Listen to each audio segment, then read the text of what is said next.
सुमेर एक मछुआरा था। वो अपनी पत्नी शीना और बेटे रोहन के साथ एक झोंपड़ी में रहता था। सुमेर दिन भर मछलियाँ पकड़ता और शाम की हाट में उसे बेचकर घर का सामान ले आता था। एक दिन रात में खाने के समय, माँ, ये कैसी सब्जी बनाई है? मुझे नहीं खानी है। क्या तुम मेरे लिए मछली नहीं बना सकती? कितना गंदा स्वाद है इसका। बेटा, हम गरीब हैं, रोज रोज तुम्हारे लिए मछली कैसे बना सकते हैं? तब तक सुमेर आ गया। उसने रोहन को गुस्सा करते हुए देख लिया। तुम जवान हो, ताकतवर हो, बजाय इसके कि कुछ काम धंधा करो, दिन भर मजे मस्ती करते रहते हो। कभी पतंग उड़ाते हो तो कभी समुद्र के पानी में पड़े रहते हो। खुद कमाओ तो आटे दाल का भाव पता चले। हाँ हाँ, आप लोगों ने तो मुझे सारे सुख दे दिए हैं ना। कौन सा मैं रोज बढ़िया खाना खाता हूँ और बढ़िया कपड़े पहनता हूँ। जो है उसी में संतुष्ट रहना सीखो, वरना जीवन में कभी भी सुखी नहीं रहोगे। मुझे नहीं सुननी है आपकी बेकार की बातें। मैं अभी यहाँ से चला जाता हूँ। अरे जाओ जाओ, किसने रोका है? शीना बेटे को रोकती रही, पर वो गुस्से से बड़बड़ाते हुए निकल गया। रास्ते में दिखाई देने वाले सभी जानवरों को पत्थर उठाकर मारता जा रहा था। जानवर जितना ही चिल्लाते उतना ही उसे मजा आ रहा था। रोहन समुंदर के किनारे जाकर बैठ गया और उठती गिरती लहरों का आनंद लेता रहा। अचानक उसे नींद आ गई। आधी रात में अचानक उसकी आंखें खुली तो उसने देखा कि समुद्र के किनारे एक बहुत बड़ा सीप पड़ा था और उसमें बड़े बड़े सी मोती बहुत तेज रोशनी निकल रही थी। रोहन भागते हुए सीप के पास पहुंचा, पर जैसे ही उसने सीप से मोती निकालने के लिए हाथ बढ़ाया, ठहरो, तुम मुझे नहीं छू सकते हो। क्यों? मैं क्यों नहीं छू सकता? मुझे वही हाथ लगा सकता है जो सच्चा, मेहनती, ईमानदार और दयालु हो। क्या तुम्हारे अंदर ये सारे गुण हैं? मैं कैसे बता सकता हूँ? तुम इस मोती को लेकर क्या करोगे? ये तो बहुत अनमोल लग रहा है। मैं इसे अपने पास रखना चाहता हूँ। इसको पाने के लिए तुम्हें मेरी सारी शर्तें पूरी करनी होंगी। तुम्हें 6 महीने तक सच्चाई, ईमानदारी, परिश्रमी और दयालु होना होगा, वरना ये मोती तुम्हारे हाथ में जाते ही राख में बदल जाएगा। इसलिए अच्छा है कि जाओ, पहले अपने आप में बदलाव लाने का प्रयास करो। ठीक है, मैं कोशिश करता हूँ। मुझे तो ये मोती चाहिए ही चाहिए। अचानक सीप गायब हो गई। रोहन अपना सा मुंह लेकर घर की तरफ वापस आ गया। उसकी आंखों में वो चमकदार मोती समा गया था। घर आते ही, माँ, मुझे बहुत भूख लगी है, जल्दी से कुछ खिला दो। अभी लाई बेटा।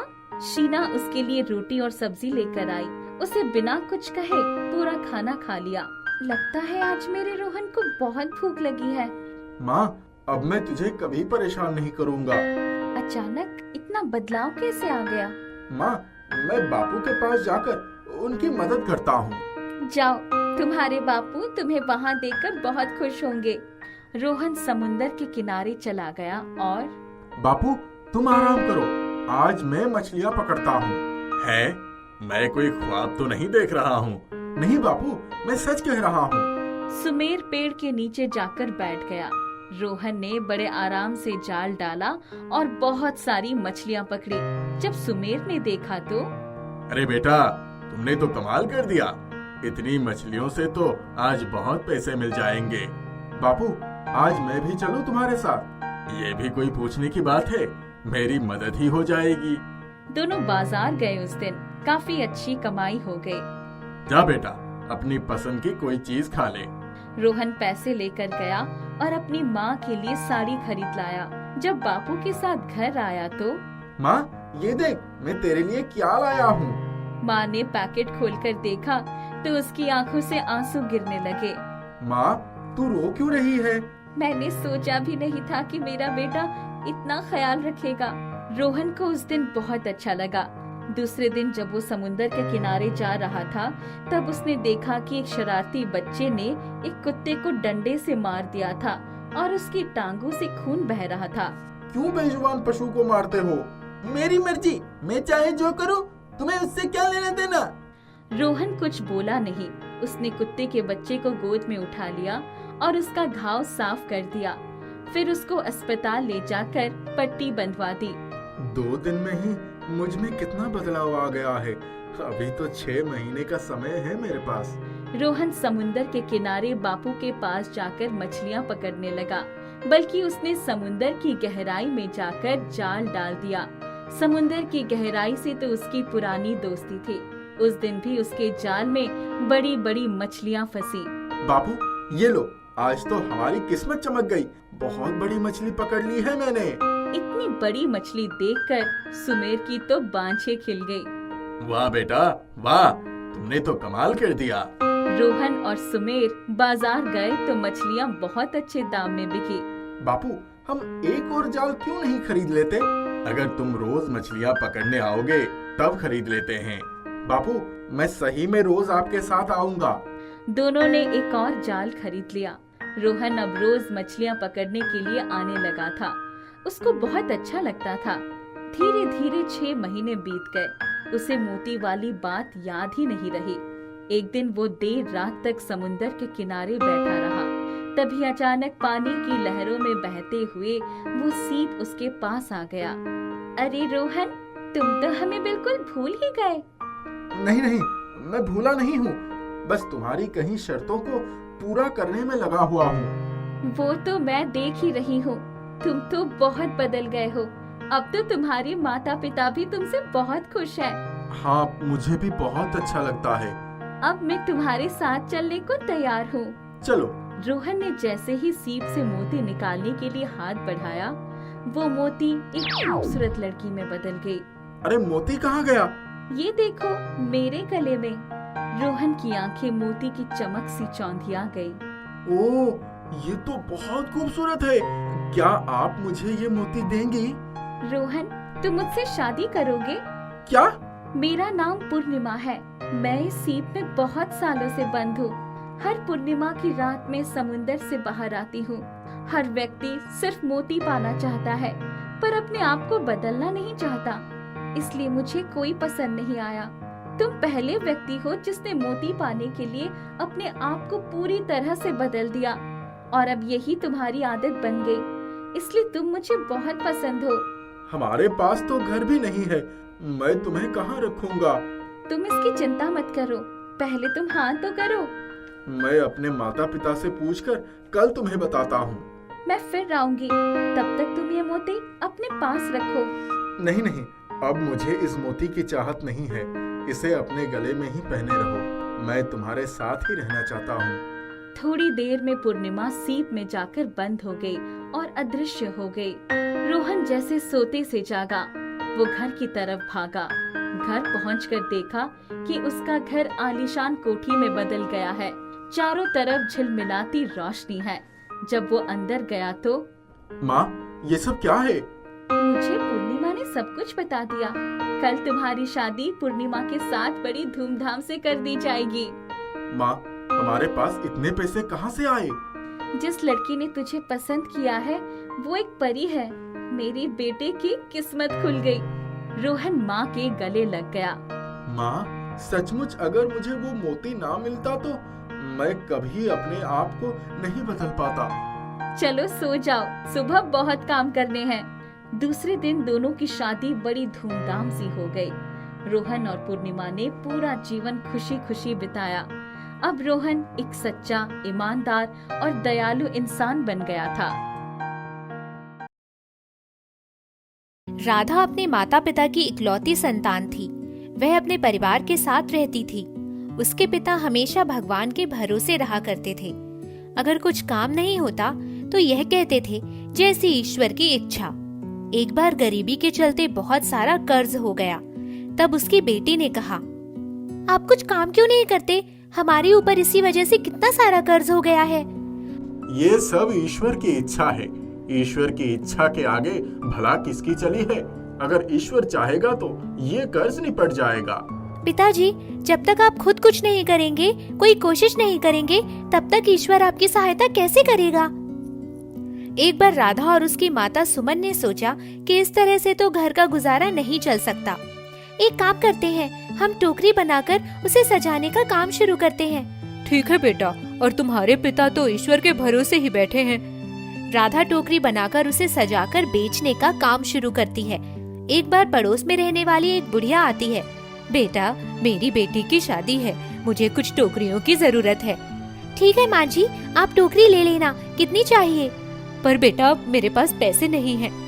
कोई बात नहीं माँ जी, आप अपनी बेटी की शादी करो, पैसे का क्या है, आप टोकरी घर ले जाइए। पर बेटा, मेरे पास एक सूत का धागा है जो तुम्हारी टोकरी बनाने के काम आएगा। वो मेरे घर पर रखा हुआ है, मेरे तो किसी काम का नहीं है। माँ जी, मैं उस धागे का क्या करूँगी? मेरे पास टोकरियाँ बनाने के लिए धागा है।